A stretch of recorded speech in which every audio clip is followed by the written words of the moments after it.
Hello' ৰাইজসকল, কেনে আছে? আজি ভাবিছোঁ তেল নিদিয়াকৈ বনোৱা লোকেল মুৰ্গী খাওঁ। ব'লকচোন চাব আজি কেনেকৈনো বনাই খাওঁ।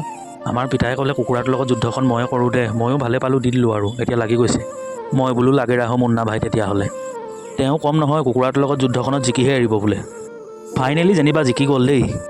আজি কিন্তু তেল নামৰ বস্তুটোৱে বেয়া পায়ো লাভ নাই কেৰাহীত নিদিয়াৰ কাৰণে, যি দিম ইয়াতে সানি দিম আৰু ধুনীয়াকৈ। পিঁয়াজ নামৰ বস্তুটো, হালধি অকণমান আৰু তেল অকণমান দি ধুনীয়াকৈ সানি ল'লোঁ। তেল নামৰ বস্তুটো নিদিয়াকৈ ডাইৰেক্ট অলপ টাইম ভাজি ল'লোঁ। তাৰপিছত লাগি গ'লোঁ মছলাজাতীয় পেকেটকেইটা দিবলৈ। সেইকেইটা দিয়াৰ পিছত আকৌ আলু নামৰ গুটিকেইটাই চিঞৰি আছে মোক দে বুলি। চব্জিত ময়ে মেইন বোলে, উপায় নাপাই দি দিলোঁ আৰু।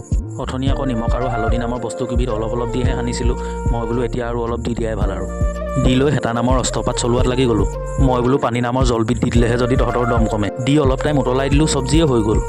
এইবাৰ আকৌ পেটৰ পেলুকেইটালে ভাত খাওঁ, ভাত নাপালে তোকে খাওঁ বুলি কৈছে। উপায় নাই আৰু ৰাইজসকল, খাই দিওঁ দেই এতিয়া ধুনীয়াকৈ। মাংসটো দেখি মোৰ পেটৰ পেলুকেইডালতকৈ মুখখনে বেছি চাৰ হৈছেচোন, ৰ'বই পৰা নাই। সঁচা কথা নক'লেও ভুল হ'ব, খাই কিন্তু কিবা এটা মজা লাগিছে।